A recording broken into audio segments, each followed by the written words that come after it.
इन्हीं नेताओं की बात सुने जो शासन पार्टी के हैं, वो भी यही कह रहे हैं। तो मेरी सलाह तो ये है कि सब लोग पॉलिटिक्स छोड़। हमारे साथ सभी मेहमान लगातार मौजूद है और चर्चा हम ये कर रहे हैं कि उत्तर प्रदेश की बदहाली के लिए आखिर जिम्मेदार कौन है। लालजी टंडन भी हमारे साथ लगातार बने हुए हैं। लालजी टंडन जी, ये जो पूरा मामला है, अभी आपने सुना सबको एक दूसरे पर जिम्मेदारी डालना, आपने भी कहा कि जो सत्ता पक्ष है वही जिम्मेदार है, लेकिन आप विपक्ष में है तो आपकी भी जिम्मेदारी बनती है। लोगों की बात लेकर सड़क पर उतरेगा कौन? विकास की बात तो इस चुनाव में कोई कर ही नहीं रहा है। फिर बीजेपी इससे पहले केंद्र में भी सत्ता में रही है और यूपी में भी सत्ता में रही है। नहीं, आप मुझसे पूछ रही हैं या जी आपसे?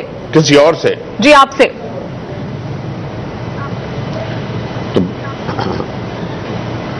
देखिए, लोकतंत्र का जो मूल सिद्धांत है उसमें यही है कि एक विपक्ष होता है और एक सत्ता पक्ष होता है। जिसे सत्ता पक्ष होता है उसको कुछ करके दिखाने की, सत्ता के एक सुशासन देने की जिम्मेदारी उसकी होती है। अगर वो उसमें विफल होता है तो विपक्ष की जिम्मेदारी है कि वो उसको उजागर करे और जनता तक उसकी विफलताओं को पहुंचाए। साथ ही एक पॉजिटिव विपक्ष के नाते एक अपनी अल्टरनेटिव नीतियां भी रखे कि हम इस तरह से इन्हें दूर कर सकते हैं।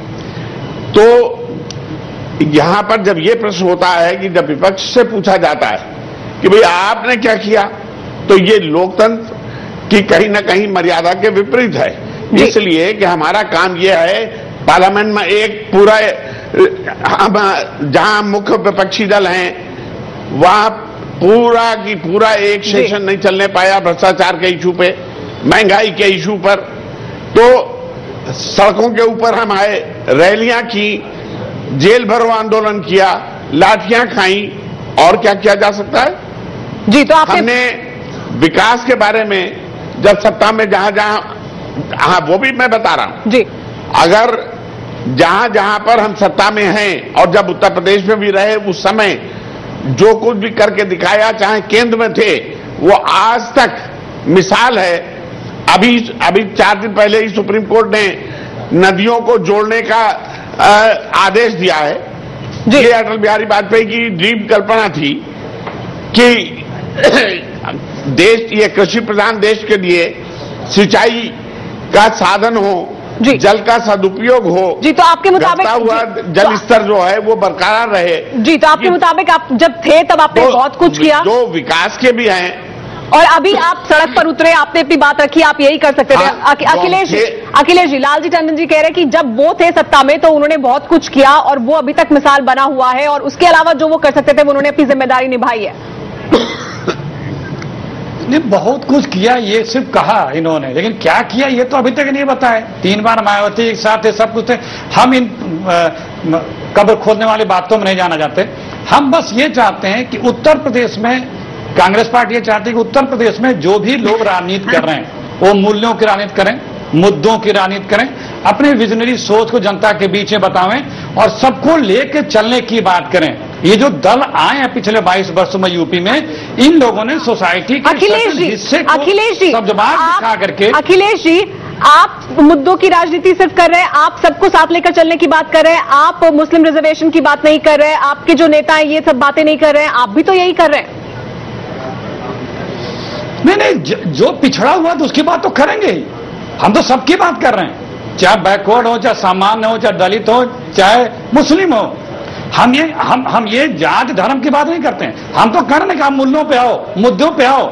आप जिस वर्ग विशेष के लिए राजनीति करते रहे पिछले 22 वर्षों में, वोट बैंक और नोट बैंक, आपने जिनके नाम का वोट लिया उनको भी आपने फायदा नहीं पहुंचाया, उनको भी ठगा आपने, और सिर्फ पैसे कम। दो ही चीज पे पिछले 22 वर्षों में यूपी की राजनीति घूमती रही, वोट बैंक और नोट बैंक। सारे लोग अपने गैर कांग्रेसी पार्टियों ने अपने वोट बैंक को और नोट बैंक को कंसोलिडेट करने में लगे रहे, और उनके लिए भी, गरीबों के लिए कुछ नहीं किया। आज सबसे जरूरी है कि हम यूपी में वो मुकाम लावें कि जो हिंदुस्तान के और प्रदेश जहां पहुंच रहे हैं, हम बहुत पिछड़ जाएंगे, बहुत देरी हो जाएगी। यहाँ पे लोग तरस जाएंगे लोगों को अपनी व्यवस्थाओं को पाने के लिए। हमारी जो योजनाएं हैं केंद्र सरकार की या जहां की भी सरकार की, वो योजनाएं लोगों तक पहुंचे, उस जो ग्रास रूट लेवल तक करप्शन पहुंचा है उसको रोका जाए। वो आपका आगे का रोड मैप है, वो आपका आगे का रोड मैप है। लेकिन अभी जो चर्चा ये है कि अभी बदहाली के लिए जिम्मेदार कौन है, जो आज स्थिति है उत्तर प्रदेश की उसके लिए जिम्मेदार कौन है?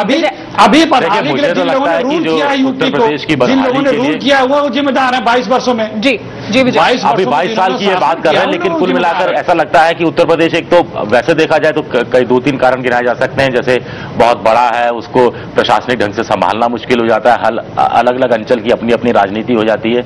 लेकिन जो पिछले 22 साल में हमने देखा है कि जो गठबंधन की सरकारें रही हैं वहां पे बड़ी सुविधा की राजनीति होती रही। कुछ जगह तो इस तरह का भी समझौता हुआ कि 6 महीने हम 6 महीने आप। तो जो भी सत्ता में आया वो पैसा, उसको लगा कि चुनाव में जितना पैसा खर्च हो गया है वो पैसा जुटा लिया जाए और पता नहीं अगला चुनाव कब हो जाए, तो उसके लिए भी कुछ पैसे की व्यवस्था कर दी जाए। तो इलाके की बदहाली, अपने इलाके को संभालने की स्थितियां वो नहीं रही।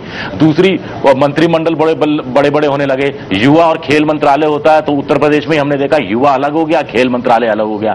महिला और बाल विकास मंत्रालय एक होता है। उत्तर प्रदेश में नई परिपाटी शुरू हुई कि महिला मंत्रालय अलग और बाल विकास मंत्रालय अलग, ताकि वहां जब मलाई अलग अलग ढंग से खाई जा सके। मिनिस्टर हो गए, 5-6 बिल्कुल आप सही कह रहे हैं। और दूसरा, फिर जहां पर अपना बेस वोट हो और कास्ट वोट हो, उसके आधार पर अगर आप चुनाव जीत जाते हैं और बड़ी आसानी से चुनाव जीत जाते हैं तो फिर विकास करने की जरूरत क्या है। तो ये कुछ ऐसी चीजें रही हैं, मुझे लगता है कि जो यूपी की बदहाली की वजह रही। ये बदहाली की वजह और इनके जवाब नेताओं को ही देने होंगे। राजीव राय जी, ये जो गवर्नेंस की बात है, जो अरविंद मोहन जी ने भी कही और जो अभी विजय भी कह रहे हैं, वो यही कि गवर्नेंस की बात नहीं कर रहे हैं क्योंकि आप जाति के आधार पर राजनीति कर रहे हैं, उसके आधार पर आप वोट मांग रहे हैं, क्योंकि आप धर्म के आधार पर राजनीति कर रहे हैं। इस वजह से बदहाली की तो कोई बात कर ही नहीं रहा।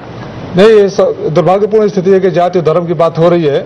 और उससे पहले मैं इस मुद्दे पर आऊं, बसपा के हमारे बड़े भाई को जवाब देना चाहूंगा। आपको बता दूं कि देश में, पूरे देश की जनता जानती है कि मायावती से बड़ा कोई पूंजीपति नहीं है। मायावती सबसे बड़ी पूंजीपति है। लोकतंत्र का गला घोटने का भी जिम्मेदारी मायावती को है कि पहली बार इस देश में परंपरा शुरू हुई कि 403 की 403 सीटों को बेचा जाए, नीलामी करी जाए। 10 मिनट के अंदर उत्तर प्रदेश जैसे इतने बड़े राज्य का 4 टुकड़े कर दिए जाए, न असेंबली बैठे, न सीट की बिना पैसे के दिए जाए। इसलिए आप उस मुद्दे पर बात मत करिए। जहां जाति और धर्म की बात होती है, दलित की बेटी दलित की बेटी कर जाति भावनाओं को भड़काकर दलित की बेटी से दौलत की बेटी बन गई। और अभी भी आप वो बात कर रहे हैं। देखिए, आप बोलते हैं तो मैं चुप रहता हूँ, इसलिए कि आप इज्जत करता हूँ। इसका मतलब नहीं कि आप बोलते रहे, मैं सुनता रहूं। ये मैनपुरी रोड हो, पूरी सारी नहीं, आप पूरे चुनाव आयोग, देश ने लिया चुनाव आयोग के घोषणा के बाद जिन रोडों पर जहां के जिले के लोगों ने मुख्यमंत्री का चेहरा तक नहीं देखा था, हमने देखा रातों रात मुख्यमंत्री ने शिलान्यास कर दी। मुख्यमंत्री को किसी ने नहीं देखा, रात के सपने में आई, शिलान्यास करके चली गई। अरे तो आप इस तरह की बात मत करिए। दुनिया के सबसे बड़े धनाढ्य लोगों में से हैं, देशी के नहीं, दुनिया के सबसे बड़े धनाढ्य लोगों में मुलायम सिंह की मार हो गई है। हम खो दें और इसलिए आप बहन जी को समझाइए, पैसा बहुत हो गया, दलितों की भावनाओं को भड़काना जरूरी। मायावती जी को भैया अपना परिवार पालना नहीं है, मुलायम सिंह को परिवार पालना है, भाई को भी मनाना है, दूसरे भाई को भी मनाना है, बेटे को लिस्ट भी तैयार हो गया। आप तो सही बात है, तैयार हो गए, कई भाई हैं, भतीजे हैं, और पूरे प्रदेश में अब तो लगता है 403 वोट घर ही घर के हो जाएंगे उनके। एक मिनट, मैं एक ही बात बोलना चाहता हूं मुसलमान वाले इस ऊपर कि हमने मुसलमान नेता पैदा किए हैं, सांसद बनाए, मंत्री बनाए, लिस्ट उठाकर देख लिए। किसी नसीमुद्दीन को पैदा नहीं किया कि बहन जी के लिए नोट गिनने का काम हो। अभी हाल ही में शाही इमाम ने कहा कि मंत्री हुआ करते पागल हो गए हैं आजम खान साहब। अभी शाही इमाम ने जो नए आपके यहाँ शामिल हुए हैं, आपके ही नेता, उनको कहना कि पागल हो गए हैं। आप समझिए कैसे आप संभालेंगे अपनी पार्टी को। सुधींद्र जी, ये जो राजनीति और एक दूसरे पर जो आरोप प्रत्यारोप है, ये इस वक्त नहीं, हम बात कर रहे हैं उत्तर प्रदेश नहीं, इन्होंने शुरू किया तो मुझे उत्तर देना पड़ा। जी, बात यहां हो रही है कि उत्तर प्रदेश की जो बदहाली है वो क्यों है और उसकी कोई बात क्यों नहीं कर रहा है। उत्तर प्रदेश के लिए पहली बार देख लीजिए, आपने मुझसे पूछा तो सुनिए, उत्तर प्रदेश में 60 वर्षों में पहली बार 5 साल के लिए एक स्थिर सरकार बनी, एक मुख्यमंत्री जिन्होंने 5 वर्ष शासन किया। कुछ लोग सामूहिक तौर से अस्थिरता उत्तर प्रदेश में पैदा करना चाहते हैं और ये जो सम्मान और विकास का दोनों सामूहिक तौर से एक ऐसा उदाहरण प्रस्तुत किया है। मैं मानता हूं समस्याएं हैं, 5 वर्ष के अंदर समस्याएं हैं, वो आप भी मान रहे हैं, यूपी बदहाल है, ये सब मानते हैं, लेकिन आखिर बदहाल क्यों और उसकी बदहाली को सही करने के लिए क्या किया जा रहा है? मायावती जी मुख्यमंत्री बनेंगी और उसके बाद आप देखिएगा विकास की गंगा भी इस बार बहेगी। बनी 5 साल के और फिर एहसास करने में लग गया कि आपके मंत्री भ्रष्ट है और विधायक चोर हैं, तो फिर हमारे पास इतना ही समय चर्चा के लिए, हमारे पास इतना ही समय। आप सबका बहुत बहुत शुक्रिया, हमारे पास चर्चा के लिए इतना ही समय है। लेकिन उत्तर प्रदेश बदहाल है, ये सब मानते हैं, लेकिन जिम्मेदारी एक दूसरे पर डालते हैं। उम्मीद हम करते हैं कि इस चुनाव के बाद जब सरकार बनेगी तो यूपी के विकास की भी बात होगी, उसकी बदहाली को बदलने की भी बात होगी। ये तो स्वीकारा कि यूपी बदहाल है। जी हाँ, फिलहाल इतना ही। आप सबका बहुत बहुत शुक्रिया। फिलहाल रुकने कुछ देख ले, स्टार न्यूज पर जारी है खबरों का सिलसिला। सुनते हैं जनता से, जो कहता है वो करता है। बिल्कुल झूठ, कालाबाजारी हुई है, खुलेआम चौराहे पे कालाबाजारी होती है। हाथी गन्ने खाता है और मायावती का हाथी रुपया खाता है। क्या पता कि क्या हुआ है क्या नहीं हुआ। 2 महीने 60 शहर, हर शहर का देखा हाल, जनता के तीखे सवाल, नेताओं के गोलमोल जवाब। आज बरेली से देखिए 1 घंटे का महा